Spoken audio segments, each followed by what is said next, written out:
Good morning. Welcome to Coffee Talk with Soy, your new morning show where real talk happens every Saturday morning at 10 a.m.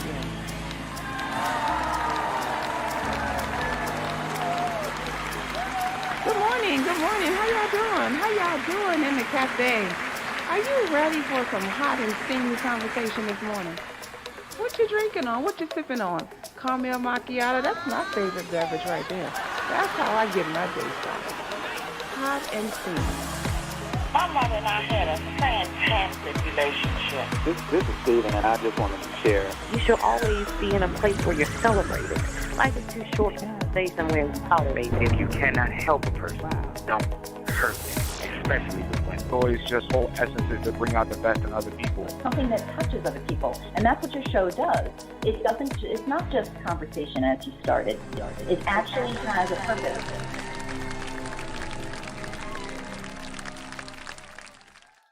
Good morning, and welcome to Coffee Talk with Soy, your new morning show where real talk happens every Saturday at 10 a.m. You can best believe it's your girl Soy bringing you stimulating conversation to the Brew Nation. It's always a joyous occasion here in the cafe. Think on it, drink on it, let's talk now.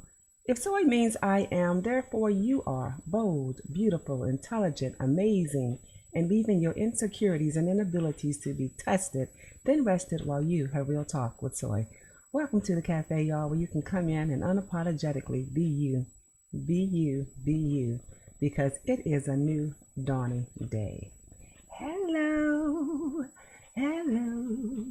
Happy Saturday, y'all. Happy Saturday. And wow, we are already in February already. Can you believe it? Can you believe we are already in February? We have our new administration in place, rolling up their sleeves, getting to work. We're already in February. People are looking for their stimulus checks and money and getting ready to get these taxes filed. I mean, it's just so much happening. But you can best believe that no matter what we encounter, no matter what we go through, life continues, don't it? Don't it? So if y'all ain't ready, you better get ready. I don't know how much time you got. We're starting February now. We are focused on Black History, which people believe it's just a month, and for some of us it's 300 and it's all year, right? 365, 24/7. It's all year. We should always try to be learning more about our history and who we are. But in addition to covering topics as such, I'm also going to be talking about love and relationships this month as we focus on our loved ones. So this morning, y'all, I'm excited about our topic, and I'm going to do my birthday shout outs, and then we'll jump right into it because I don't want to miss another minute of what is in store for you with these amazing people I have in the cafe with me today. So happy birthday to ya. Y'all know I love birthdays, and if it wasn't for COVID, I'd be at somebody's party tonight. My good friend is celebrating her 50th birthday, so I want to give a shout out to happy birthday, Stephanie. I love you, and may you enjoy this birthday season, and may God bless you as you travel. And welcome to the 50 Club, right? As you travel on your new journey, welcome to the 50 Club. It's a lot of fun in here, and I know you're going to come in here and turn it out. So happy birthday, honey. I love you. Enjoy your day. And happy birthday to all the other Aquarians that are celebrating their birthday season. Celebrate you like you should, and do something for yourself. All right, without saying, let me get ready to introduce the couple that's here with me. Y'all ready? Are y'all ready for this? Are y'all ready for this? I want you to tag someone on this live. I want you to call someone.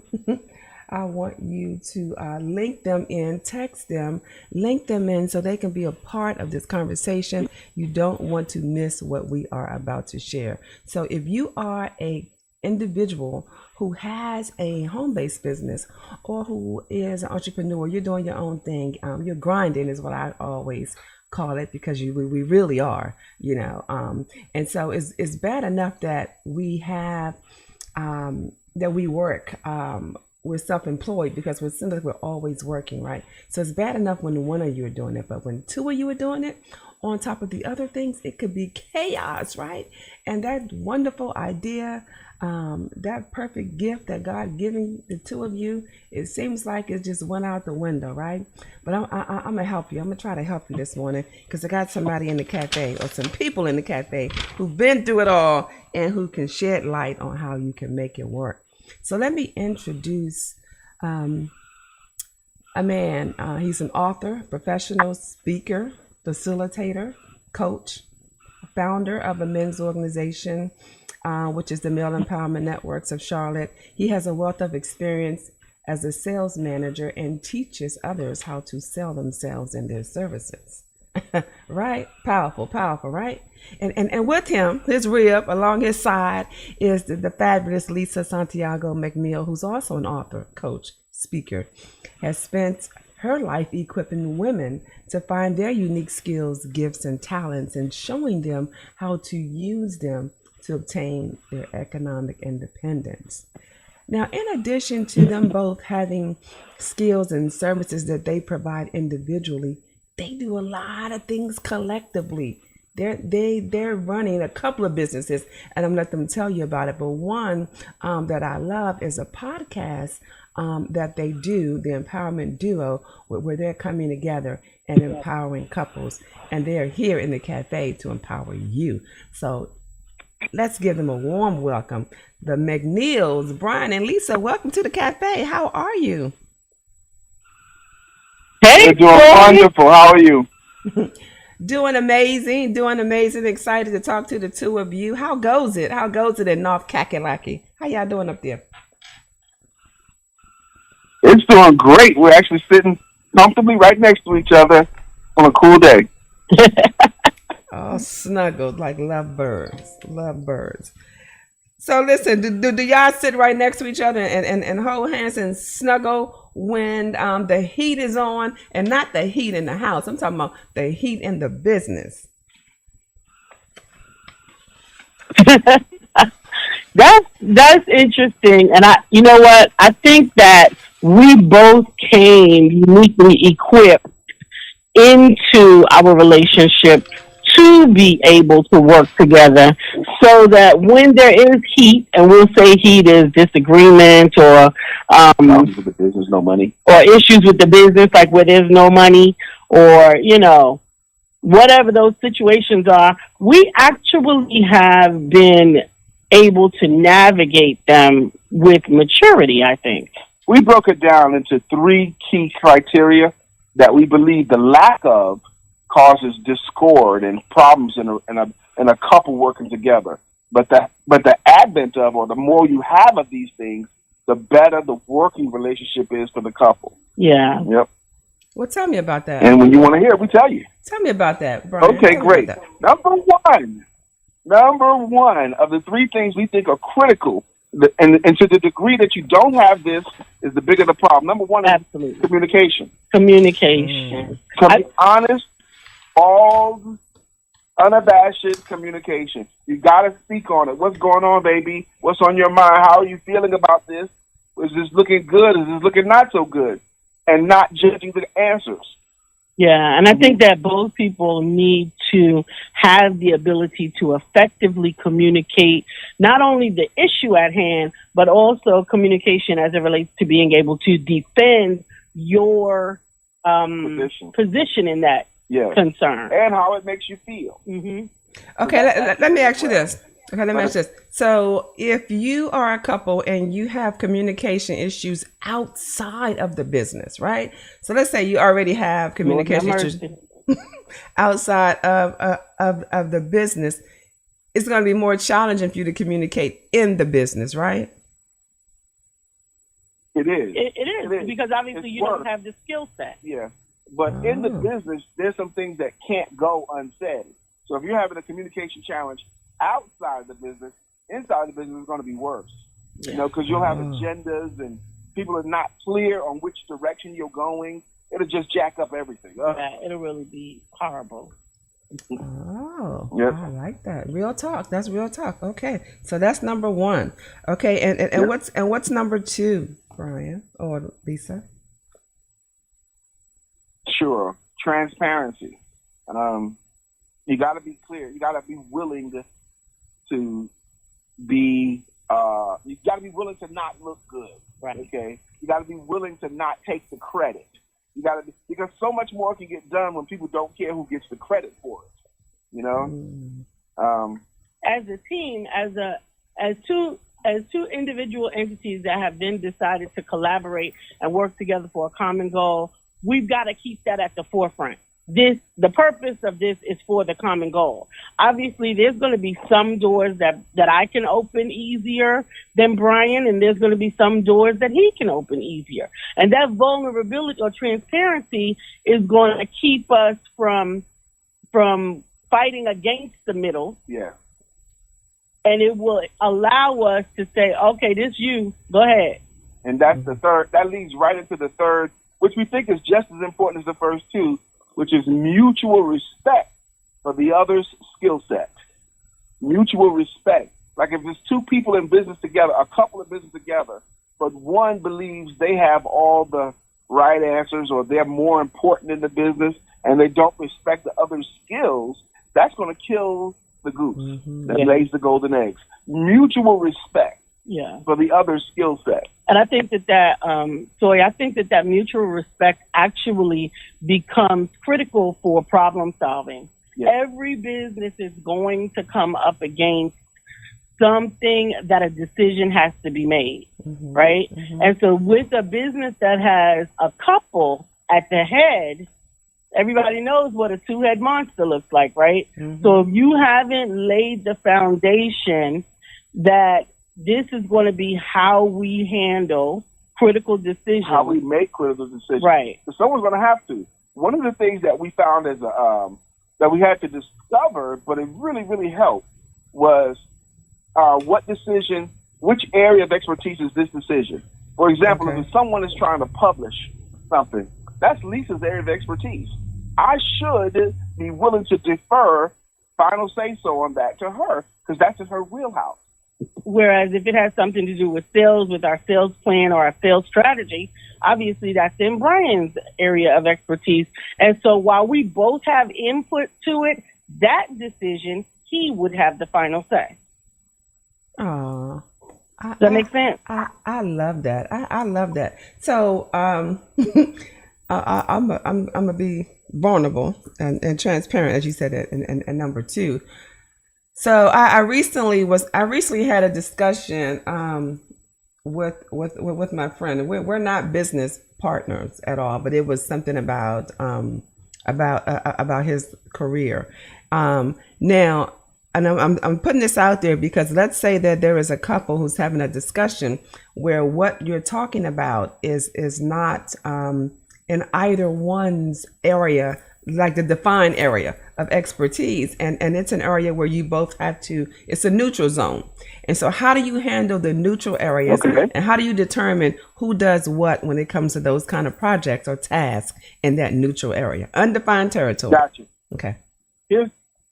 Now, neutral area, especially if they have differences of opinion, there's a couple of understandings you need to have before you go into the debate about that. Number one understanding that you both need to have is, look, if we have a difference of opinion here, we both have to assume that the other person is at least a little bit right, at least partially right, because there would be no basis for an argument if the other person wasn't at least partially right. That comes from the classic book, How to Win Friends and Influence People. So now we both assume the other one has to be at least partially right. Now, with that in place, I believe that whenever the debate is argued competently or discussed competently, both sides defend their position competently, a truth will come out. Okay? If we're both receptive and looking for the answers, now are we trying to look to be right or are we trying to look to solve a problem? So if you assume the other is right, you debate your position competently, a truth will come out, and the truth will be obvious to both. Yeah, I'm going to jump in there because in the cases where it's not obvious to both, where there is not a meeting of the minds, then I have the tendency to say, whomever it is going to have the most impact on individually gets to make the final decision. Or more bought in or vested in that process or that point. Okay. For example, I am very happy to concede a point to Lisa that she feels bigger or more passionate about than I do. Okay. If it seems more important to her, that particular thing, and less important to me, it's okay. It'll come back around. Yeah, absolutely. It's okay. Okay, I like that. I like that. I see that this requires a deep level of maturity when you're entering the business with your spouse. So you mentioned that the three things that the two of you think will sabotage the relationship or the business: communication, transparency, and mutual respect. So tell us, give me an example of what you how you guys deal with communication and how you handle communication conflict. What's a tool that you use if you're challenged with this aspect? What do you use? What's your go-to tool, and how does it work? It's a secret. Two things. Oh yeah, we do. We actually, and I deferred to him, and then I jumped in. Right. So it really is the foundation of our marriage. Yeah. Go ahead, baby. No, go ahead. You can. All right. First off, talking and listening. Talking and listening. Now, it might sound basic, but here I'm saying about talking and listening. You talk before you start your workday, and listen before you start your workday. You talk throughout the day. Yeah. Now, in our home, my office is downstairs. Lisa's office is upstairs. Okay. And very often we have to work independently from each other. We do our morning podcast together, but then we have to work independently. Now, I don't let, and hear me clearly, sorry, I don't let more than 3 hours go without communicating with my wife, okay? 3 hours, about as long a time period as I'm willing to go without us talking and checking in, so to speak. How's it going, baby? What's going on with your day? What have you done? And in between those 3 hours, we both are very, very conscientious to help the other person to celebrate. For example, if Lisa sells a program, immediately we celebrate it, and we have a code word that we use. Our word is cha-ching. Okay, so we'll either call the person and say cha-ching, we brought money in, or we'll text it. And I have like a little emoji, cha-ching, okay? And we tell each other the amount. And it doesn't matter what the amount is. It could be a $15 book or a $15,000 program. We celebrate every dollar coming in with each other, because that consistent celebration of money coming in that encourages your subconscious mind. That feels good to be attaboyed on this. Let's do whatever actions it takes to get more and more of that. You went in a totally different direction than I thought you were getting ready. That's okay. You go where you want to go. We're talking about communication and what tools we use for that. So I think that celebrating is a great way that we interact together. But I think one of the biggest tools and the foundation of communication for us is attempting to understand before trying to be understood. First, and that comes from the classic book, The 7 Habits of Highly Effective People. Attempt to understand before being understood. Yeah, before trying to be understood. Because I think so often when one has an opinion and they're already bought into their own opinion, sometimes, that can actually block out your ability, if you're not conscientious about it, to even hear the other side. We've dug in so far that even you're just waiting for the opportunity to respond or to react versus respond. Now, this does take some maturity to do. You mentioned it earlier, Soy. Okay, Lisa's got a strong opinion, and my knee-jerk opinion might be polar opposite even. Let's say that happens. She want to go left, I want to go right, okay? Now, when I'm mature, I want to understand why she want to go left before I even dare bring up why I want to go right. Attempt to understand before trying to be understood. Absolutely. And I know there's lots of cliches for that, right? Try walking 1,000 miles in somebody else's shoes.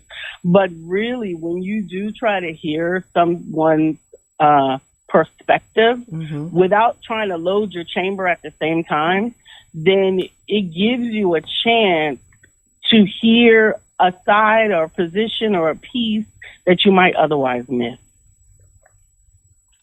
Now, I am a sales coach, and I teach people how to sell.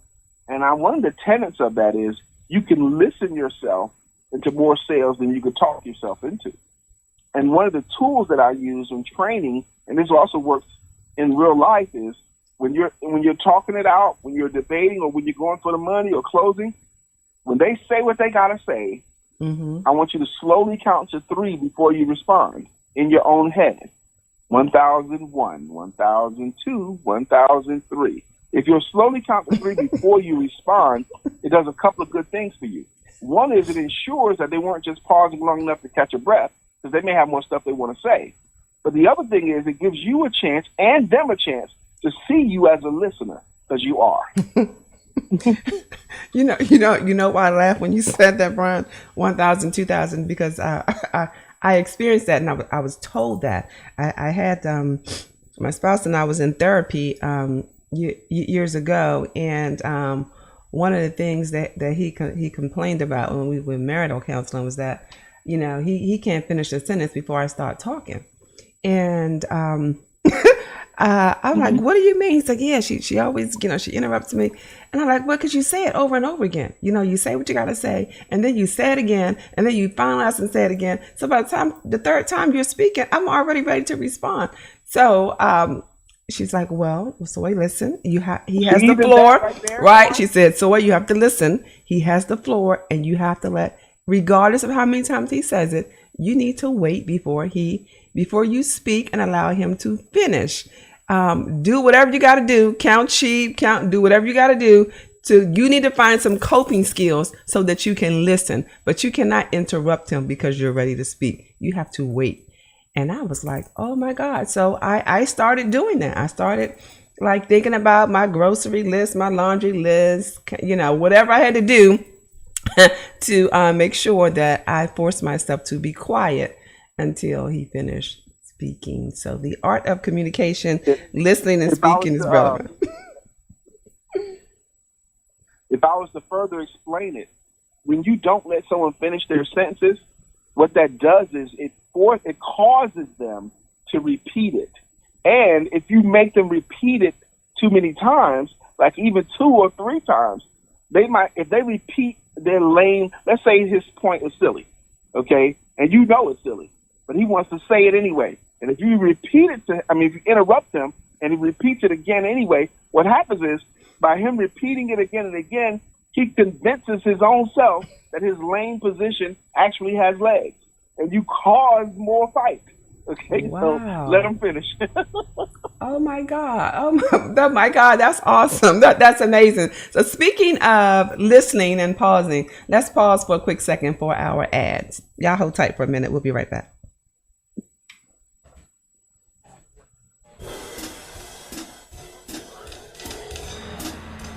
Have you heard sponsorships are requested? Coffee Talk with Soy is looking for dynamic entrepreneurs like yourself. If you're motivated, energetic with a message or product, consider advertising with us. It's a win-win. For more information on those advertising and sponsorship packages, visit the website Coffee Talk with Soy or call me at 515-I-GOT-SOY. And again, that's 515-I-GOT-SOY.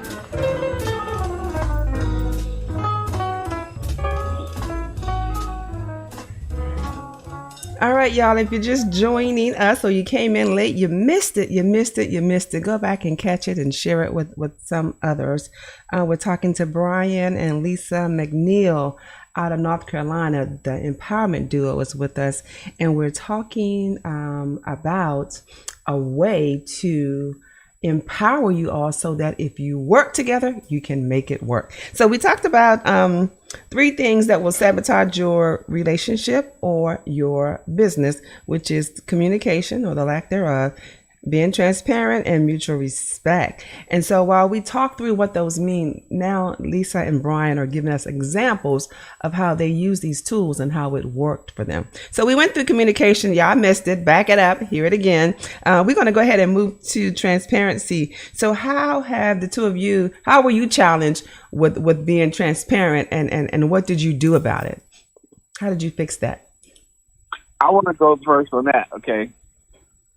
I have a men's group, and a lot of men struggle being able to tell their woman or their spouse when things are not going good. Okay, I learned very early. For example, maybe they talking about laying people off at the job. Now, if a man says that to his wife, and she goes, "Oh my God, what are we going to do if you lose your job? That's going to be terrible. You always losing jobs." He didn't say he lost his job. He said they're talking about it, and she just made that situation worse. And what I learned very early in the relationship with my wife, Lisa, is that she can handle tribulation. So when I told her about something that wasn't going good, and she did not lose her mind, that made me go, I got a woman that can hear about a problem and work to solve it, and she won't exacerbate the problem. And what that little lesson does is it encourages me as a man to want to be able to tell her bigger things that are wrong or bad. And now she's learned, because of her level of maturity and respect for herself and me, I don't fear telling her about when things are not great, because I know she can handle tribulation. And that's very major. Can the other person hear about something transparently and not make that situation worse? Wow. Yeah, I think that was a big turning point, Soy, as well. But I think that another thing that is equally as important that I don't think that we highlighted, and that is a common ground for working together in business. Like, there has to be a common understanding of what entrepreneurship really is, and what the objective of this working together is, because I think that transparency response, for example, the response that Brian used as an example, where, you come home and you say, they're talking about laying people off on the job, and then her response is, "Oh no, you're going to lose your job. We're not going to have any money," all of those things, right? That may not be the type of person who is the type of person that could handle being in relationship with an entrepreneur. Yeah. Because entrepreneurship money don't just go up, up, up. Entrepreneurship money does not come in on the 1st and the 15th. And so that transparency is just a part of the litmus test for whether or not you can be compatible to actually be in business together in a relationship. Does that make sense? Mm-hmm. Mm-hmm. And they both got to understand, so the whole entrepreneurial game, it's fraught with pitfalls and defeats. But overall, it's just so much better. Okay? When you weigh it all out, you got defeats, you got a season, you do have to have a level of resiliency. Yeah. But overall, it's just so much better than not being entrepreneurs. Wow. Hey, good morning, Lonnie. I see a good friend just tuned in with us, and I'm glad he's listening. There are a lot of people out there that work with their spouses, so I'm glad that people are tuning in and chiming in and adding content to this segment.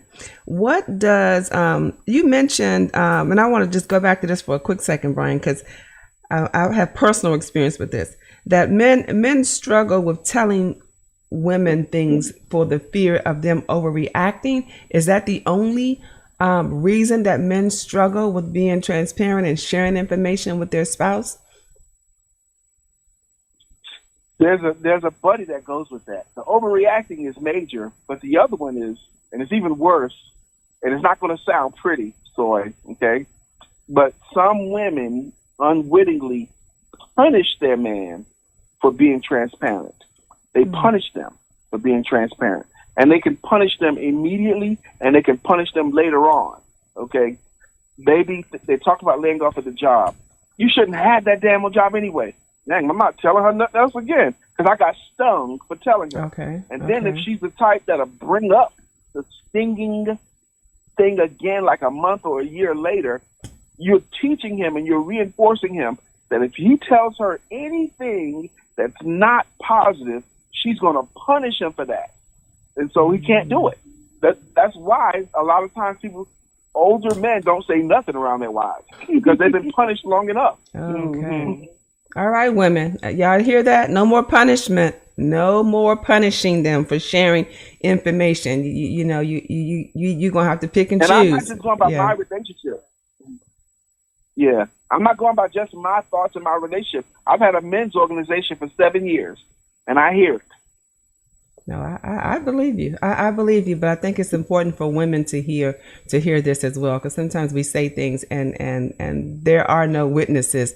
But hearing this right now, hopefully they're being mature enough to process this information and make a decision. If I'm doing that and this is how it can be interpreted, let me stop, because I do not want this to happen to my relationships. And you know what? To be truth and told, life is going to already bring us challenges individually and in a relationship. So if you can you go ahead and prepare yourself and educate yourself and teach yourself how to deal with certain things, y'all are further ahead and you want those happy days. So don't get in the way of being happy. Don't get in your own way of being happy with your spouse, and definitely don't get in the way of having a successful business together. Now, what if they decide that, you know what, maybe we shouldn't work together? What are some tools or some tricks or some tips that will be evident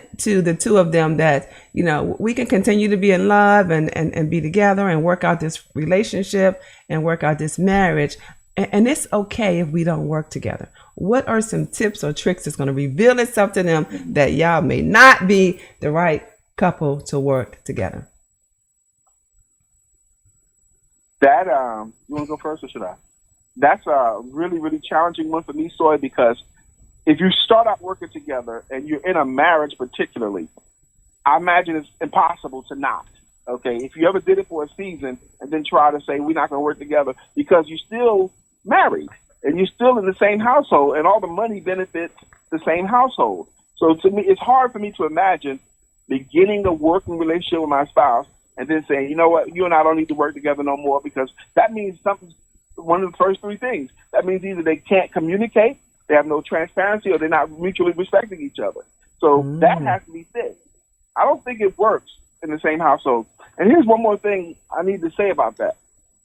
When you are married and you're in business with your spouse, just thinking of it as in business with your spouse, it can be an impediment. I look at it as I'm in business with my best friend. Okay, that's what I think of it as. Mm-hmm. I'm in business with Lisa. Okay, we've got great mentors of ours who have even the Woodses. They have a thing about.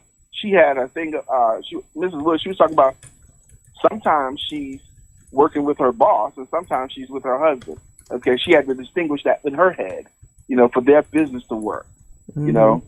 But to me, I look at it, I'm in business with my best friend. That's how I see it. And so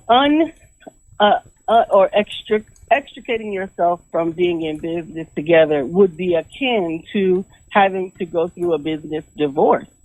And I think that is going to have some impact on the relationship as well, the marriage as well. So I really think that this is something that is better off examined at the beginning versus trying to undo at the end. Yeah. Go into it with an open mind.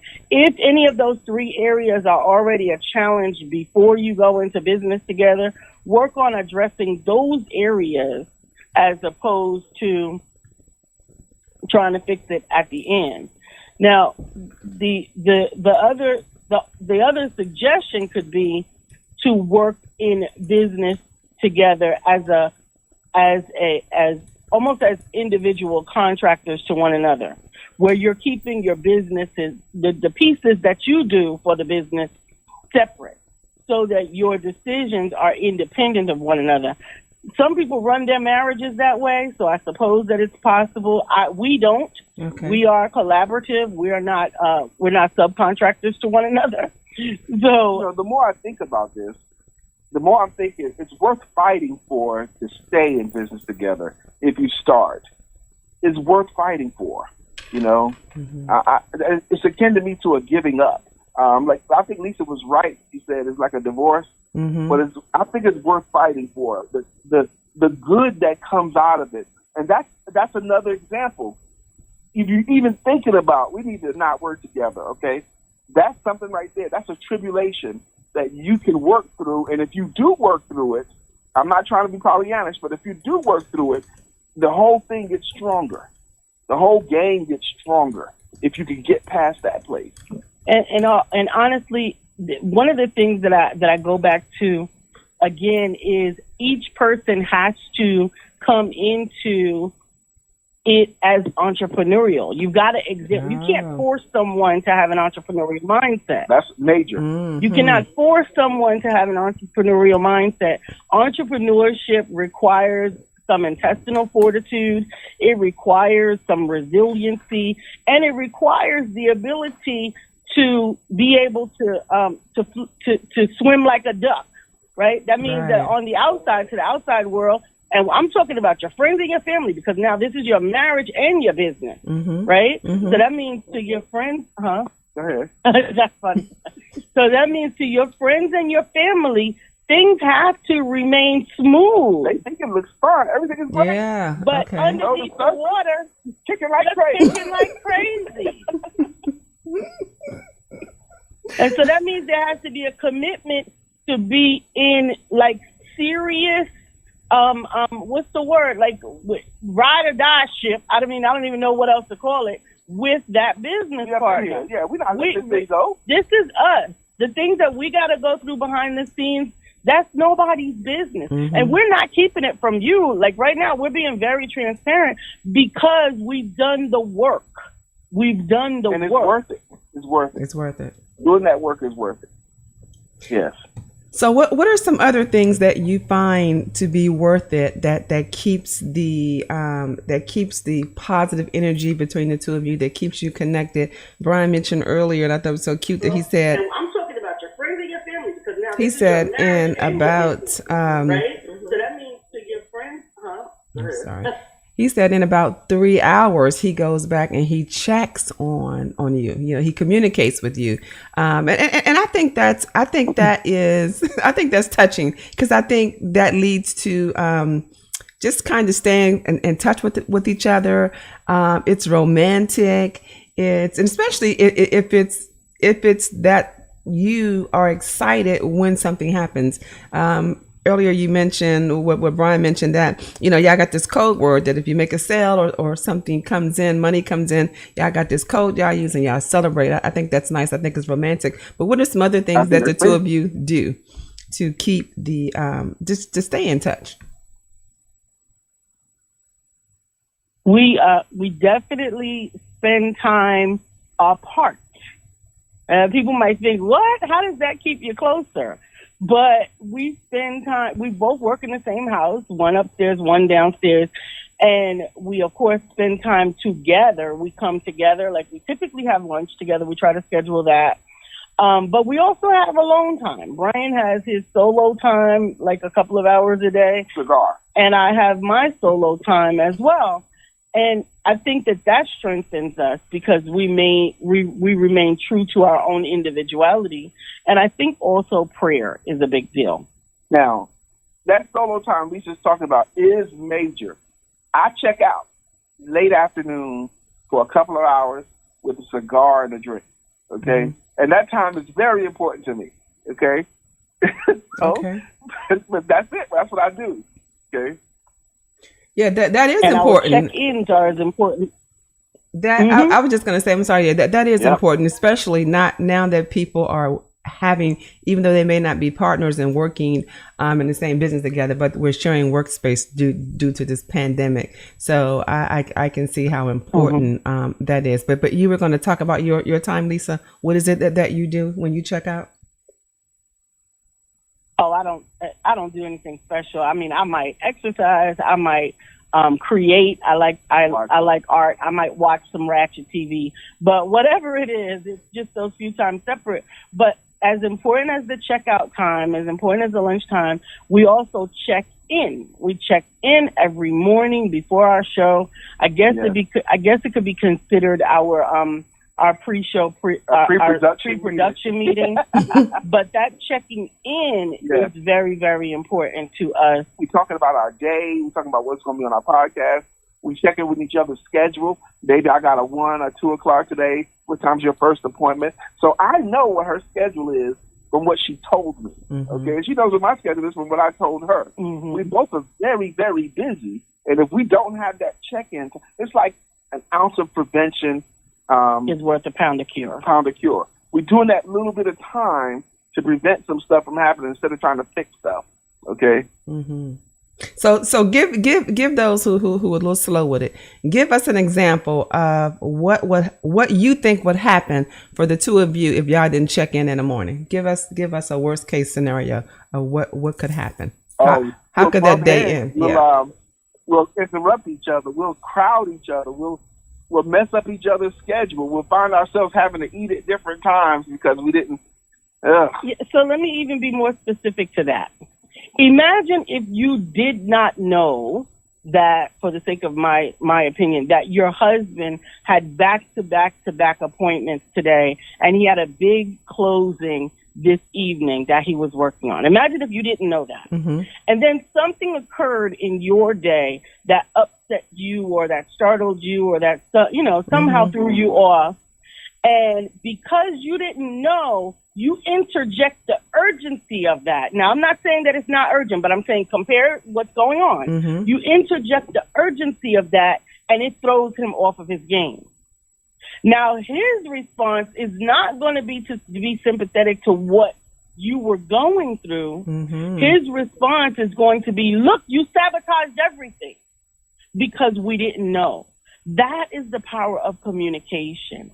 Communication can help you to see when the right time it is to bring up something.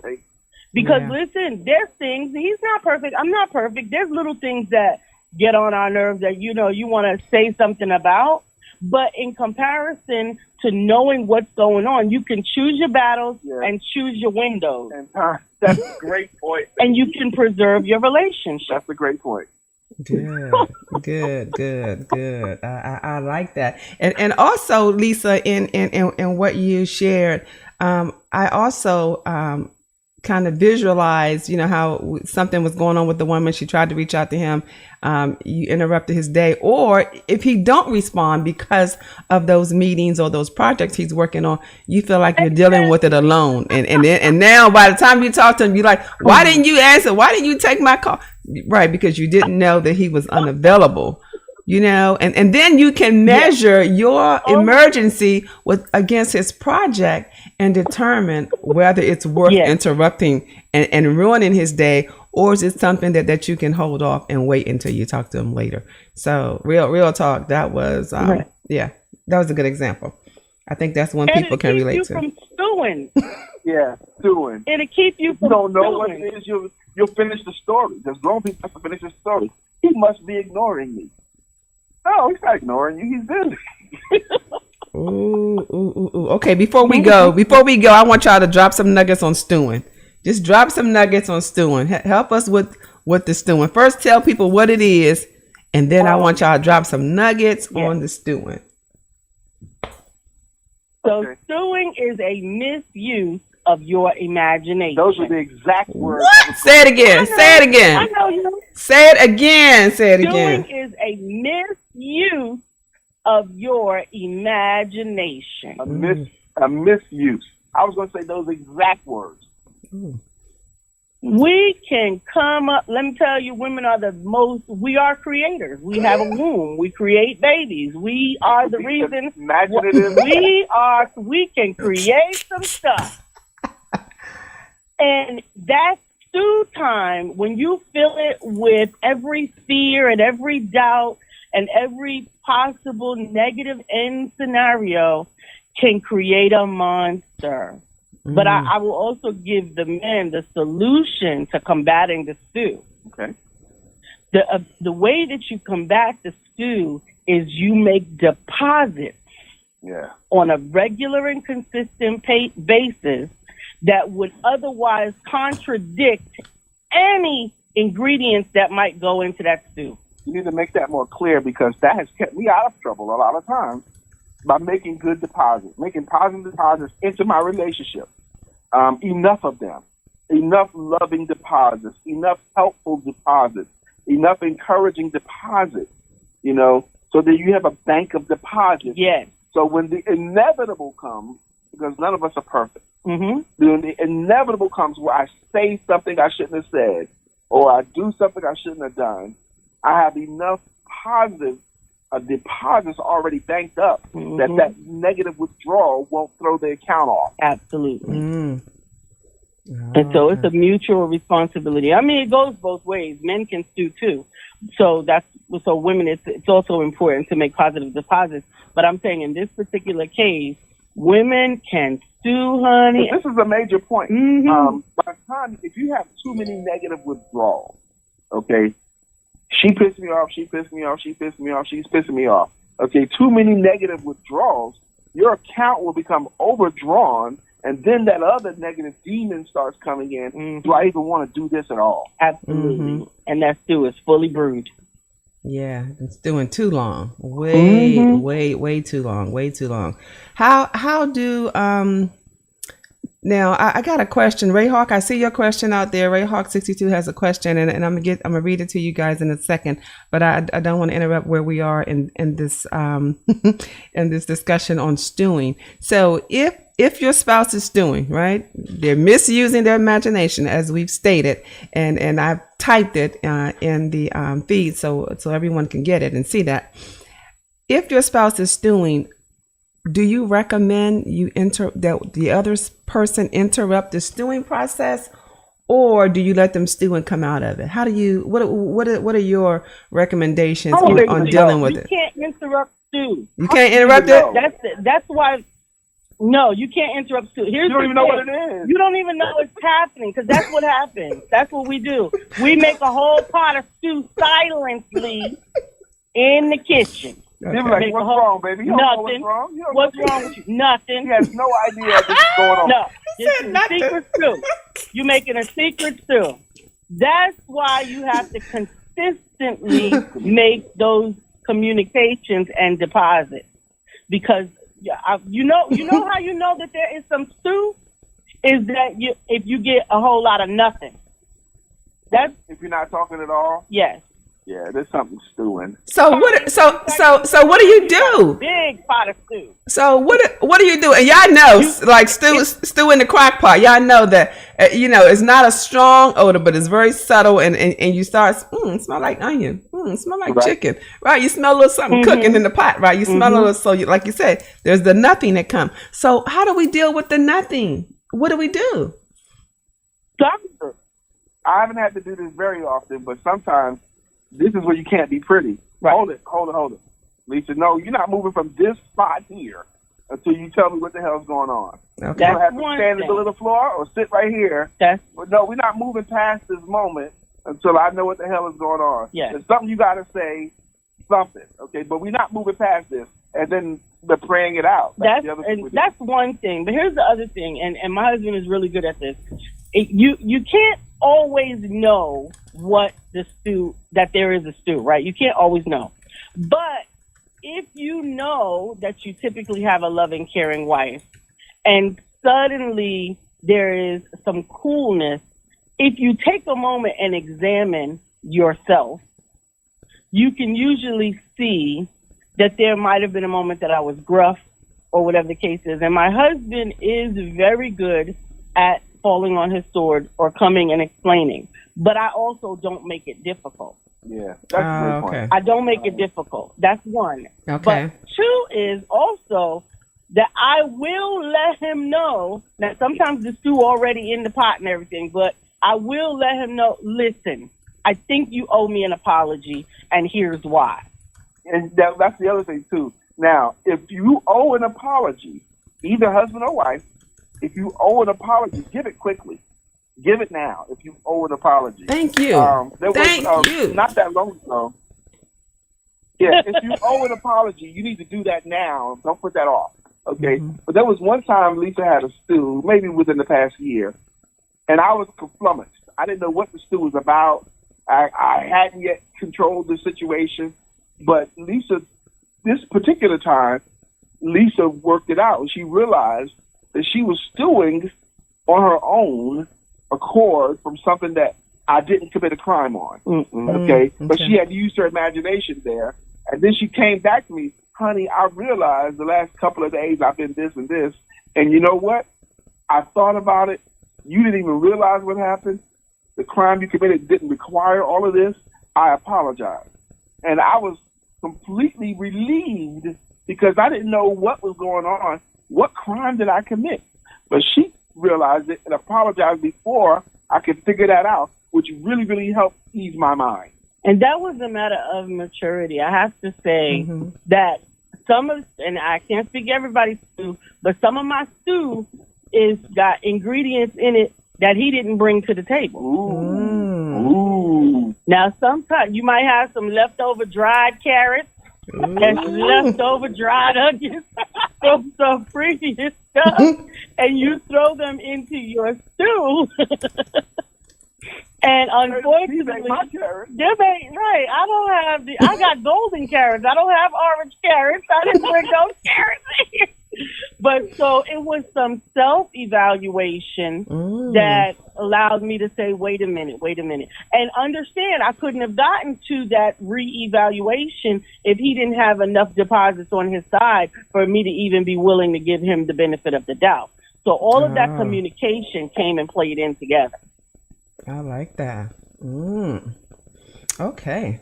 That's some good stuff. If I could drop this last nugget here. Go ahead. Overall, the most important thing is the relationship. Our relationship is more important than anything else. My wife is more important to me than any individual person on the planet. More important to me than anybody else. My mother, children, anybody. My wife is the most important to me. Okay? So despite anything that goes on, the most important thing is still the most important thing. Lisa. The care and feeding of Lisa is more important than anything else. Amen. The care and feeding. I love it. I receive it. Well, you know what, Brian, that comment there is definitely a segue to a very needed topic, and we may have to bring you all back on here to have that when you say that your wife is the most important thing, more important than your parents, more important than your children.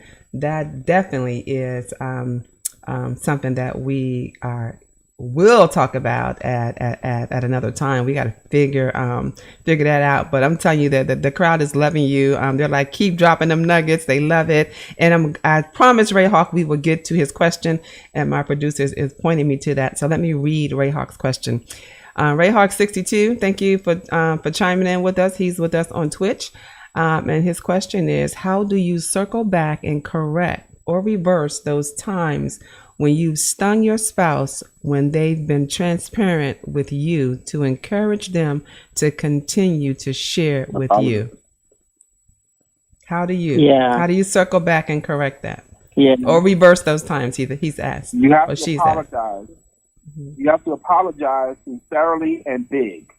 Honey, I realized what I did. I apologize for this. I'm resolving not to do this anymore. But you owe a big apology for that. Yeah. And that's all you could do. That's all you could do there is apologize, I think. Well, I think apologizing is the beginning of it. Okay. I think that you almost have to consistently rebuild that trust. Because what you did was you broke a trust. Yes. The trust was, you can lean on me, you can tell me anything, and I am going to respect it, and I'm going to honor it and nurture it. And when you break that trust, then you have to go about whatever it takes to rebuild and restore that trust in you with that person. And sometimes that means giving them some space. They have a right to how they heal from that broken trust. Yeah. Sometimes that means, having to apologize more than once. It really is just like any other broken promise. It has to heal. You can't force a wound to heal. You have to allow it to heal and give it the right conditions to heal. Well, you can't force it, Lisa, but can't you nurture it? Can't you tend to the wound? Yeah. Oh, yes. Can you tend to the wound? Yeah, absolutely. Okay. And you must. Okay. You must. Yeah. Yeah. You have to tend to the wound, but you have to listen. Wound, it is, right. And you have to listen to the person who has the wound. And they, now understand this, they get to play the part, they get to decide how they want to heal. Mm-hmm. They get to decide. Baby, I'm not ready to hear this right now. That's their right to say. Yeah. And it's hard to hear sometimes. You know you messed up, but you gotta go off and lick your wounds and deal with it. And then please don't compound it by bringing anyone else into the conversation. Your mama's in our business. Keep everybody out of your business. Or don't begrudge. See, I tried to apologize, and you won't even let me apologize. Yeah, you don't get to do that. Oh, you don't get to do that. Okay, you don't get to do that. You don't get to do that. Okay. But what if they don't? What if they don't accept your apology? What if they don't? Then what? They very well may not, okay? But that's their right. Okay. And you give it some breathing room. But to me, if they don't have to accept it right now, if the mission is bigger enough for me, I'm not going to quit. I'm going to come back again, okay? Sure, don't have to. It's a process. That's the word. It's a process. It's not an event, okay? They don't have to immediately forgive and forget, but I'm not going to quit the game. I'm going to keep coming back. I'm going to come back another time, okay? It's okay. And also communicating and understanding that forgiveness does not mean complete restoration. Mm-hmm. You may be forgiven, meaning I let you back into my heart, but I'm not going to share a similar thing like that anytime soon. Done. That ain't, no thank you. I'm good. Yeah. Right. I'm not going to do that again right now, or maybe not even ever. And that's very sad, but that's why it's so important to be as conscientious about your interactions with your spouse as you possibly can, and your business partner. Mm-hmm. Good stuff. Good stuff. All right, now listen. They want y'all to keep dropping nuggets, so you all keep the conversation going on the social media platforms. Brian and Lisa will chime in, and I'll definitely get them to respond. But we definitely want people to be healed. We want better relationships. We want better relationships, and we want more productive businesses. Y'all know how I am. I love our Black businesses. I support Black businesses 100%, and I've been working tirelessly on a project called The Grind, which is a network for entrepreneurs. So if you're interested in hearing more information about The Grind and how you can be supported in your Black-owned business, visit the website, coffeetalkwithsoy.com. There's a guest book there. You can subscribe there where you can get more information about that networking opportunity and how it's formulating, as well as tell me what you think about the show. If you enjoyed the show, if you've been a visitor on the show, I want you to share your experiences about the treatment you received from this Black business and how you've enjoyed the journey here. So visit the website, coffeetalkwithsoy.com. If you're looking to be a guest on the show, we can take your information there and plug you in as well. Now, our calendar is booked up. We're now into April. So if you have a topic or something you want to share, do reach out to me as soon as possible so I can get you scheduled in our show lineup. I'm thankful for that, and I'm glad that this platform is servicing our communities. But definitely hit me up 90 seconds .com so that I can get you on the show.